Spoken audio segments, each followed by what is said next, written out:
From a fairly young age, I was always into true crime. The fascination wasn't the crime itself, but more so the people who were committing said crime. The older I got, obviously the more knowledgeable I became, and true crime became even more intriguing. By the time my parents were hounding me about college, I had already decided what I wanted to do. I wanted to be a police officer. While I was interested in the psychology behind perpetrators, the feeling was overpowered by wanting to stop them. I wanted to save the next person from a psychopath's spiral. Being just a bright-eyed kid, I wasn't expecting all of the grunt work and rookie-only assignments. They mainly consisted of getting coffee or pastries for the officers at the station. The only real police work I got to do for the first 6 months was pulling people over. I know that can be dangerous in itself, but I wanted more.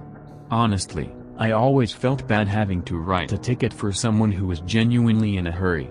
I didn't feel like I was helping anyone.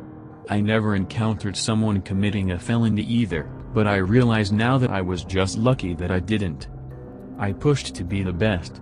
I never missed a day. I covered everyone's shifts. My reports were always on time. I became an excellent shot. I took lessons from well-known behavioral analysts. Just shy of my 29th birthday, I was hired as a special agent for the FBI. I had finally reached my dream job. I was more than proud of myself, and so were my parents. In the beginning, I thought I was at the highest point in my life. Nothing could ever take this away from me. I worked hard for this position, but over time, that feeling started to fade.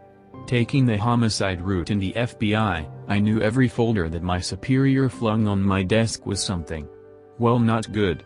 If your case ended up on my desk, that meant you were deceased and the county and state police needed our help. So, you can imagine the horror I went through for years. Countless sleepless nights trying to find some sick bastard. Over and over. Some worse than others, but they stung all the same. When you finally catch the sick person who committed such unspeakable acts, all that pain goes away. It's replaced by anger, and even after the judge sentence them to life, sometimes it's still just not enough. I did this for over 25 years. At some point, I think I just became numb. It's almost like you have to, or you will never be able to do your job. I've worked so many cases I thought nothing could surprise me, until that one morning. I could see my superior walking towards me with an unusually thick, beige folder. He put it on my desk and asked me to review it and return to his office. The first thing I saw were the pictures. My stomach instantly became sour. It wasn't a body, but let's just say the once white and cream apartment had multiple splatters and puddles of crimson. Putting the photos aside, I start to read to the report. Name, Tabitha Gallo. Age, 18. Gender, female. Weight, 115 pounds. Height, 5 feet 3 inches. DOB, April 3, 1992. Missing since August 15, 2010. Tabitha was last seen leaving a party with a group of friends, when she supposedly ran off due to a conflict with one of her peers. She was said to have been seen drinking, and insisted someone was following her at the party. 5 witnesses we interviewed said they saw a man in his mid-late 40s repeatedly try to approach Tabitha. Each witness recalls Tabitha relaying awkward gestures to the man before walking away from him. 2 witnesses recall Tabitha returning to a counter where she had left her drink. No one recalls seeing the man after Tabitha returned for her beverage. August 15th was only 3 days ago at the time. Not only was it highly unusual for me to receive a missing persons case since I was part of the homicide unit, but it had only been 3 days. I flipped through witness statements, interviews from said friends, and transcripts of the 911 call her mother had placed when she never returned home. It was the back of the folder that caught my surprise. In the back of the folder were pieces of small notebook paper and plastic bags. I remember thinking it was extremely odd that they would put evidence in any folder. Attached to the plastic bags was a sticky note. "Put gloves on," it read. I opened my left cabinet and pulled out a pair of latex gloves. As I put them on, a sense of dread washed over my body.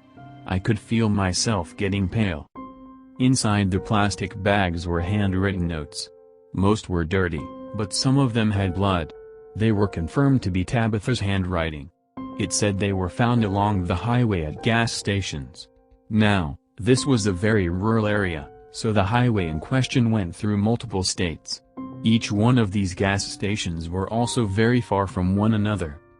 Each letter was in order. The day after she went missing, the first note was made. Dated for the 16th, it read, "Please help me. I'm with a man who is hurting me. I was at a party last night and was kidnapped. Please send. Please." The note was bloodied and the writing seemed to get more frantic towards the end. I carefully slipped it back into the plastic bag. I reached for the next note and pulled it out. It was dated for the 17th. It read, "I'm lost. And I don't know where I am anymore. I don't know what to do. He keeps giving me medicine. It's making me forget things and I can't forget. I need to keep writing. Someone will find this. Someone will help me. I'm scared. I don't want to die." Vomit filled the back of my throat, but I kept it down. I slipped the note back into the plastic bag, and I pulled out the last note. I admit, even after 25 of seeing brutal attacks and deranged motives, my hands were trembling. The last note was dated for the current day, the 18th. The note was bloodier than the rest, but not torn or crumpled. It wasn't dirty either. It read, "He's going to kill me. I know he is. I want it written down what he did to me." This part of the note was very graphic, but she explains the torture she endured over the last few days. It's inhumane, it's disgusting, and I won't repeat it. I want my mother and father to know how much I love them, and I'm grateful for the time God has given me. I don't want to go like this, but my body is failing. I'm sorry I couldn't be stronger. Tears rolled down my face. A man in his mid-50s, sobbing. After I got myself back together in the bathroom, I went to see my superior. Trying to keep my normally stern composure, I entered his office. "Special Agent Keynes, please take a seat," he said calmly. I walked over to the wooden chair that sat at front of his oversized desk, and sat down. "Why are you assigning me a missing persons case? I don't deal with these sort of crimes," I asked respectfully. "You've been assigned to fly out to Ohio to continue this case. The Ohio State Police found the last letter today and called us. They say it's beyond what they can do. They need our help." His posture remained still, and he sounded almost robotic. "Sir, respectfully, if there is no body, there's no need for me or my unit to fly out there. This should be the Department of Missing Persons case," I said as kindly as I could. The real reason I didn't want to take it, was because I knew why it didn't make it to the Missing Persons unit. They believe she's no longer alive based on new evidence. There is still no body, but county police found a trail of blood matching the victims. It's a lot, if you get what I'm saying. Look, you're the best homicide detective we have. If anyone can find her body, it's you. His posture had loosened, and his words started to sound like a plea. "All right," I agreed, reluctantly. "I'll pack my things." "Good. Your flight leaves in 2 hours. Call me when you land." His posture was straight and words were stern again. "Yes, sir," I replied as confidently as I could. 2 hours was not a lot of time. I packed everything I needed from my desk, headed home and grabbed clothes and hygienics, and left for the airport. It was only a 3-hour trip. During my flight, all I could think about was that girl. A middle-aged man scared to death of something I've done a million times. This was different though. I was sent out to find a body and a psychopath who's also a possible murderer. I couldn't sit still the entire time. I couldn't even look out of the window, because all I could think about was if I was flying over her while she pleads for help. When I finally landed, I was greeted by Ohio State and County Police. They led me back to their station, where we reviewed everything they had so far. It wasn't long before a state trooper and I headed out to take a drive along the highway where the notes were found. We stopped at each gas station, and I inspected every square inch of each one. I stayed in a hotel close to the station. The first night I was there, I stayed up late reviewing the evidence and statements, studying the photographs and making notes. Around 4 in the morning, I started to review my notes and findings I had written down throughout the night. I was about to finally go to sleep, when I started making the connection. It was only a theory, but it was more than what the local police were doing. The following day I returned to the station. Before anyone could offer me, well, anything, I requested to go for another drive.